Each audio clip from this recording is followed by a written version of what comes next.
नमस्कार मित्रांनो, मी गोपाल तायडे इयत्ता 10वीच्या सर्व विद्यार्थ्यांचं आजच्या या कवितेमध्ये स्वागत करतो. इयत्ता 10वीच्या या इंग्लिश टेक्स्टबुक्समध्ये अ टीनेजर प्रेयर नावाची खूप छानशी अशी कविता दिलेली आहे.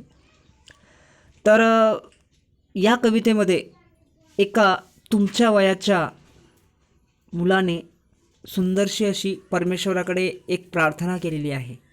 मित्रांनो, असं म्हणतात की प्रार्थनेमध्ये खूप शक्ती असते आणि जी प्रार्थना आपण मनापासून व्यक्त करतो, मनापासून म्हणतो, त्या प्रार्थनेचं अत्यंत चांगलं फळ आपल्याला मिळतं. अ टीनेजर प्रेयर्स या कवितेमध्ये अत्यंत सुंदर असा संदेश एका तुमच्या वयाच्या मुलाने परमेश्वराकडे केलेला आहे. तर तो कोणत्या प्रकारचा संदेश आहे? तो मुलगा त्या कवितेमध्ये परमेश्वराकडे कोणत्या प्रकारची याचना करत आहे, कोणत्या प्रकारची मागणी करत आहे, ते सर्व या कवितेच्याद्वारे आपल्याला माहीत होईल. तर बघूया आपण या कवितेची सुरुवात आणि या कवितेचं जे टायटल आहे, ज्याला आपण शीर्षक म्हणू शकतो, ते खूप सुंदर आहे, अ टीनेजर्स प्रेयर. तर चला तर मित्रांनो, सुरू करूया या कवितेचा पहिला stanza. Each day brings new beginnings, decision I must make. I am the only one to choose the road that I will take. मित्रांनो, कवितेच्या सुरुवातीला असं म्हटलेलं आहे की प्रत्येक दिवस हा काहीतरी नवीन सुरुवात करून देत असतो.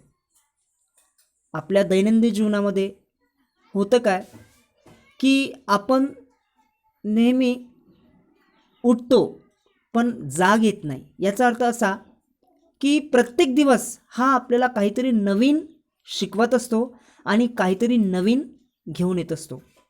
तर या कवितेमधलं जो मुलगा आहे त्याचं असं म्हणणं आहे की हे परमेश्वरा, हे ईश्वरा, माझ्या जीवनामध्ये येणारा प्रत्येक दिवस हा काहीतरी नवीन घेऊन येत आहे, काहीतरी नवीन माझ्यासाठी चांगलं देत आहे.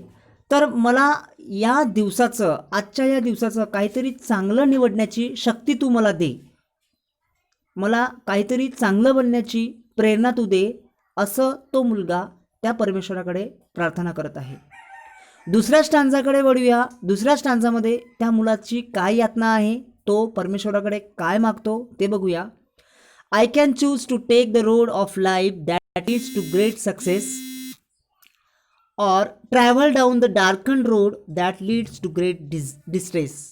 म्हणजे की हे परमेश्वरा, मुलाचं असं म्हणणं आहे की परमेश्वरा, मला तोच रस्ता दाखव, तोच मार्ग दाखव, ज्या मार्गामध्ये मला फक्त यश आणि यश मिळणार आहे. माझ्या एखाद्या मार्गामध्ये जर त्रास होत असेल, मला त्या मार्गामध्ये जर दुःख मिळत असेल, तर तो रस्ता, तो मार्ग मला कृपया दाखवू नको. म्हणजेच I can choose to take the road of life that leads to great success. म्हणजे मला इतकं सामर्थ्यशाली, इतकं शक्तिशाली बनव की त्या सामर्थ्याच्या विश्वासावर मी फक्त यश आणि यश संपादन करू शकेल. Or travel down the darken road that leads to great distress. आणि तो मार्ग मला नको आहे, तो मार्ग माझ्या जीवनात मला नाहीसा हवाय, तो म्हणजे की ज्या मार्गामध्ये मला दुःख, याचना मिळतील. कवितेचा तिसऱ्या स्टांजामध्ये काय सांगितलेलं आहे बघूया. Please open up my eyes dear Lord. हे परमेश्वरा, हे ईश्वरा, माझे डोळे उघड. That I might clearly see. मला सगळं स्पष्ट दिसायला हवं, मला सगळं काहीतरी चांगलं दिसायला हवं. यासाठी हे परमेश्वरा, माझे तू डोळे उघड. Help me stand for what is right. आणि मला त्या गोष्टीसाठी उभं कर, जी गोष्ट माझ्यासाठी सत्य असेल, जी गोष्ट माझ्यासाठी योग्य असेल, अशा गोष्टीसाठी हे परमेश्वरा तू मला उभं कर, मला सामर्थ्यशाली शक्ती दे. Bring out the best in me. परमेश्वराकडे त्या मुलाचं असं म्हणणं आहे की ईश्वरा, माझ्यासाठी त्याच गोष्टी तू मला बहाल कर, मला त्याच गोष्टी तू पुरव, ज्या गोष्टी माझ्यासाठी बेस्ट असतील, म्हणजे चांगल्या असतील. पुढच्या स्टांजामध्ये काय म्हटलेलं आहे. Help lot to just say no when temptation come my way. म्हणजे परमेश्वराचं असं म्हणणं आहे आपल्या सगळ्यांना की तुम्ही जर चांगला विचार केला तर तुम्हाला चांगलं मिळेल आणि जर तुम्ही वाईट विचार केला तर वाईट मिळेल. कवितेमधल्या मुलाच्या या सेंटेन्समध्ये त्याच्या प्रेयरमध्ये असं म्हणणं आहे, help lot to just say no when temptation come my way. परमेश्वरा, माझ्या मार्गामध्ये येणाऱ्या प्रत्येक त्या लालचासाठी, टेम्पटेशन म्हणजे लालच, माझ्या जीवनात जर एखादा मोह येत असेल, त्या मोहाला जर मी बळी पडत असेल, त्यामुळे जर माझं नुकसान होत असेल, तर हे परमेश्वरा मला त्या लालचेला, त्या मोहाला नाही म्हणण्याची शक्ती दे. माझ्या मार्गामध्ये येणारा प्रत्येक चुकीचा मार्ग किंवा माझ्या मार्गात येणारी प्रत्येक मोहक कोणतीही गोष्ट जर येत असेल तर परमेश्वरा मला कृपा करून मला ती शक्ती दे की कमीत कमी मी त्या गोष्टीला, त्या मोहकतेला नाही म्हणू शकेल. That I might keep my body clean and fit for life is day. परमेश्वरा, ईश्वरा, मला माझं शरीर, माझं मन स्वच्छ करण्याची शक्ती दे आणि प्रत्येक दिवसाला मी फिट राहील, तंदुरुस्त राहील, स्ट्रॉंग राहील, इतकं सामर्थ्य तू मला पुरव, असं त्या कवितेमधील मुलाचं म्हणणं परमेश्वराकडे आहे. When my teenage years are over I know that I will see. कवितेमधील मुलाचं असं म्हणणं आहे की जेव्हा माझं टीनेज इयर समाप्त होईल, टीनेज इयर्स म्हणजे याचा अर्थ की 13 ते 19 वयोगटातील जे मुलं असतात त्यांना टीनेज इयर्स हा शब्द वापरलेला आहे. तर मुलाचं असं म्हणणं आहे, त्या टीनेजर बॉयचं असं म्हणणं आहे, when my teenage years are over, जेव्हा माझं टीनेज इयर समाप्त होईल, पूर्ण होईल, I know that I will see that life is lived its very best.